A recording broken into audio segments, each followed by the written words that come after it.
So I'll put that up as well tonight. And I got to laugh at, again, the great Marxist idea. You understand, too, people who are very disaffected and who don't go along with any kind of natural system or even a natural culture become the greatest advocates of change. And they're always spearheading changes that the rest have to follow, the ones who are fairly content, you know. So you get the radicals, and that was already said by the Marxist writers. They'd always pick those with the big chips on their shoulders to spearhead the movements. So it says here, and I've mentioned this before from the United Nations, because the United Nations is behind this really, to utterly destroy all that was to bring in that which is new. And I mean utterly destroy it. The Frankfurt School said the same. In fact, we find Theo Adorno at the Frankfurt School who said that they wouldn't be happy, he says the group wouldn't be happy until literally they created a necrophilia in society, a society of necrophiliacs, literally. So nothing was disgusting anymore, or nothing was beyond baseness. In fact, there would be no baseness in order to utterly destroy all that worked before, you see, to build a new society. Schools need to teach about orgasms. I guess there's a shortage of orgasms in schools. Must be due to austerity or something. Says the NEA to the United Nations, which is it's like a sister talking to her twin, because the United Nations are just happy to hear this since they're pushing it in the first place. So this is a handout, you understand. Right? New York, March the 3rd. Graphic sex education for youth is the new battleground at the United Nations. They've got so much on their plates at the United Nations, handing out candy bars across the world and stuff like that, and pocketing money and making sure that we're all going to pay environmental taxes to them, you know, and stuff like that. As evidenced by side events during the past week at the Commission on the Status of Women. Here we go. I mean, can any woman actually say a group stands for her? If you do, you're not an individual. And you better check out what these groups actually are. The theme of this year's CSW is the access and participation of women and girls to education, training, science and technology.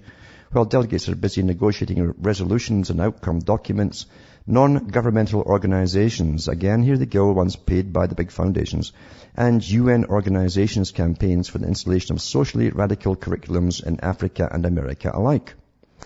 Oral sex, masturbation and orgasms need to be taught in education, says Diane Schneider. And she told the audience at a panel on combating homophobia and transphobia. I guess that's when you're changing from one phobia to the other. You're in between them, transphobia.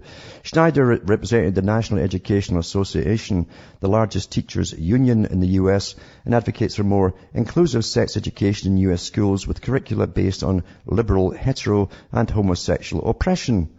She claimed that the idea of sex education remains an oxymoron if it is abstinence-based or if students are still able to opt out. See, they want to contaminate everybody's mind, you understand? So they want to take out the opt-out of the classes for everybody. They want everyone to get their incredible obsession. Because they're obsessed with sex all the time, these particular characters. Obsessed from morning till night. So comprehensive sex education is the only way to combat heterosexism and gender conformity, straight out of the Soviet system, isn't it? All the terminology, all the Frankfurt terminology too, and they were the guys who came up with all the terminology. And she says, and we won't make these issues a part of we must make these issues a part of every middle and high school student's agenda. Gender identity, expression and sexual orientation are a spectrum, she explained, and said that those who are opposed to homosexuality are stuck in a binary box that religion and family create. So family's bad, religion's bad, typical standard Marxism, you understand? They'd rather have you stuck into some other kind of box which might not be so clean. But anyway, I'll put this up tonight as well, and you can have a look at that for yourselves. But this is standard Marxism.